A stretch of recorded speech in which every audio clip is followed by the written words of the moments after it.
Demam lato-lato hingga kini tidak dapat dihindarkan. Meski banyak kabar miring dari permainan ini, pihak UMP mengadakan perlombaan lato-lato bagi para pelajar. Hal ini dilakukan untuk mengedukasi mereka cara bermain aman lato-lato dan memberitahukan sisi positif bermain lato-lato bagi psikomotorik efektif dan knowledge bagi para pelajar.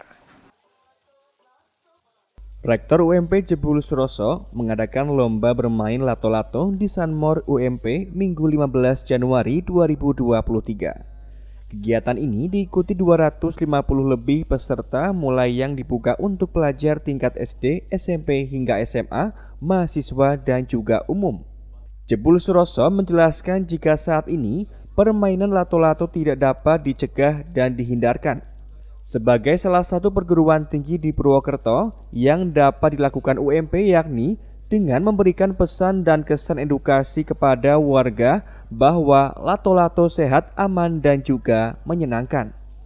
Hal ini menjadi alternatif dari sekian permainan yang menggabungkan psikomotorik, efektif dan juga knowledge. Kali ini helm digunakan saat bermain untuk melindungi dan mengedukasi agar tidak terjadi kecelakaan ketika bermain lato-lato, seperti kabar beredar di luar jika lato-lato berbahaya.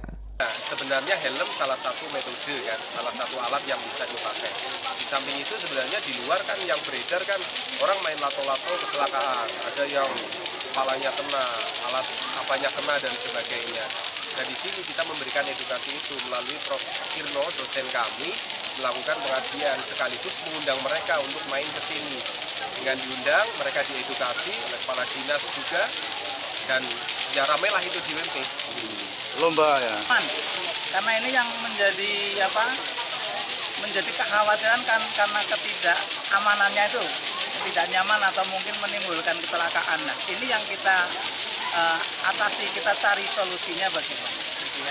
Antara lain tadi dengan menggunakan pengaman helm, kemudian menggunakan alat-alat apa lagi yang bisa menambah keamanan, kenyamanan dan bisa menyalurkan kegembiraan anak-anak dalam bermain lato-lato. Sementara Dindik Banyumas Joko Wiono menjelaskan jika pihaknya tidak melarang tren bermain lato-lato bagi para pelajar. Hal ini melihat ada manfaat edukasi untuk mengurangi bermain gadget. Namun ia berpesan kepada kepala sekolah agar lato-lato tidak dibawa ke ruang kelas dan tidak diizinkan dimainkan di dalam kelas.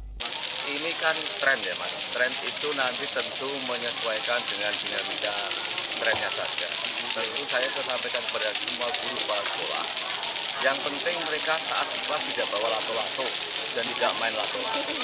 Yang terpenting proporsi penempatannya saja. Karena ini juga ada unsur psikologi belajarnya, ada kognitifnya, ada afektifnya, ada psikomotornya. Yang terpenting adalah guru ini adalah pengawasan, yaitu untuk proporsi tempat dan juga penggunaannya. Daripada paling tidak ini juga untuk mengurangi mereka terlalu bermain gadget. Salah satu peserta, Diana, mengaku dalam sehari ia bisa bermain lato-lato 1 jam non-stop.